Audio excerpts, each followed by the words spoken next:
નમસ્કાર. આજે આપણે એક ખૂબ જ જાણીતી વીરતા અને બુદ્ધિથી ભરેલી કથા સાંભળીશું. ચાલો સીધા જ એમાં ડૂબકી મારીએ. આજે આપણે એક નાનકડા નાટક જેવી વાર્તા જોવાના છીએ અને આ વાર્તા છે બે યુવાન ખૂબ જ બહાદુર ભાઈઓની. તો આપણી વાર્તા ક્યાંથી શરૂ થાય છે? એ શરૂ થાય છે વાલ્મીકી ઋષિના આશ્રમ પાસે. ત્યાં સીતાજીના પુત્ર લવ બીજા બે ઋષિકુમારો સાથે બેઠા છે.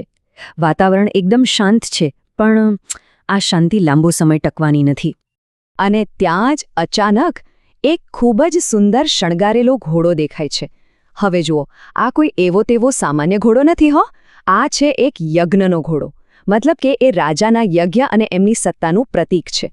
અને આ ઘોડાનું ત્યાં આવવું એ એક ખુલ્લું નિમંત્રણ છે, અથવા એમ કહી શકાય કે એક મોટો પડકાર છે. ચાલો હવે વાર્તાના એવા વળાંક પર જઈએ જ્યાં ખરો એક્શન શરૂ થાય છે.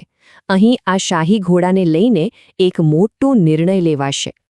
લવની પ્રતિક્રિયા જુઓ, એકદમ ત્વરિત અને સાહસિક. ઘોડાને જોતાં જ તરત જ એને પકડવાનો નિર્ણય કરી લે છે. કોઈ જ ખચકાટ નહીં, ફક્ત ને ફક્ત શુદ્ધ હિંમત. પણ એનો મિત્ર જે ઋષિકુમાર છે એ થોડો સાવચેત છે. એ તરત જ લવને રોકે છે. એ ગુરુદેવની વાત યાદ કરાવે છે કે ભાઈ, આ ઘોડાની પાછળ તો મોટી સેના હોય છે અને જે કોઈ એને બાંધે ને એણે તો સીધી લડાઈ જ કરવી પડે. એટલે આ કોઈ રમત નથી, આ બહુ ગંભીર વાત છે. પણ લવ ક્યાં કોઈનું માને એવો છે? એ તો પાછો હટતો જ નથી. એ તો ઘોડાને પકડી જ લે છે અને જાણે પડકાર ફેંકે છે. એના માટે આ ખાલી ઘોડો નથી, એના માટે તો આ એમના આશ્રમના સન્માન પરનો હુમલો છે. એને લાગે છે કે આ તો એમને નમાવવાનો પ્રયાસ છે.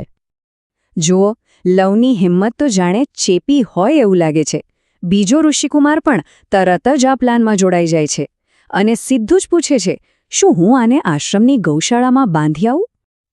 અને લવનો આત્મવિશ્વાસ તો જુઓ. એ કહે છે, હા, એ જ બરાબર છે.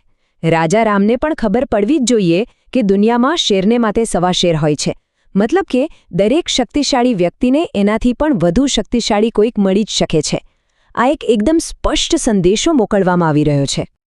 હવે લવની આ હરકત કોઈના ધ્યાનમાં ના આવે એવું તો બને જ નહીં, બરાબર?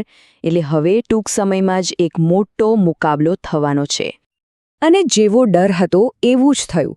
એક સૈનિક ત્યાં આવી પહોંચે છે અને એકદમ સત્તાવાહી અવાજમાં ચેતવણી આપે છે કે ઘોડાને છોડી દો, નહીંતર લડાઈ માટે તૈયાર રહેવું પડશે. બસ અહીંથી જ ખરા સંઘર્ષની શરૂઆત થાય છે. લવનો જવાબ સાંભળવા જેવો છે.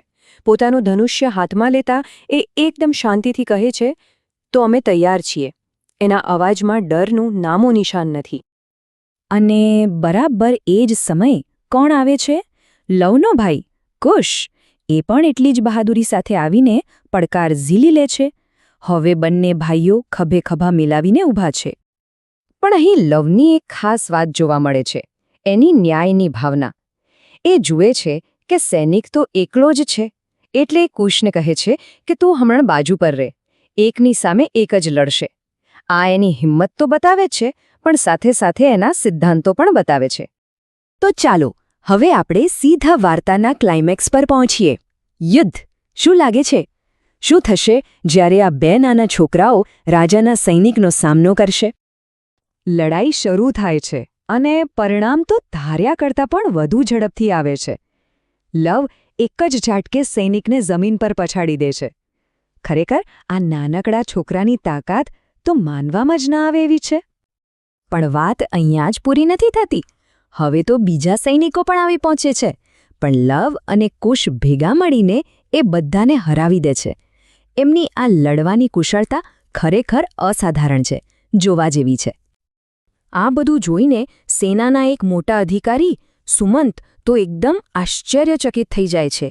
એમને તો પોતાની આંખો પર વિશ્વાસ જ નથી આવતો. એમના મોઢામાંથી નીકળી પડે છે, અરે આ શું? ખાલી બે છોકરાઓએ આટલા બધા સૈનિકોને હરાવી દીધા? અને આ જ વાત ચંદ્રકેતુ પણ કહે છે. એ પણ અવિશ્વાસ અને પ્રશંસાના ભાવ સાથે બોલી ઉઠે છે કે આ છોકરાઓ તો ખરેખર અજબ લાગે છે. સાચી વાત છે, એમની બહાદુરીએ તો ત્યાં હાજર બધાને સ્તબ્ધ કરી દીધા હતા. તો છેલ્લે આ નાનકડી પણ ખૂબ જ શક્તિશાળી વાર્તા આપણને બહાદુરી વિશે શું શીખવી જાય છે?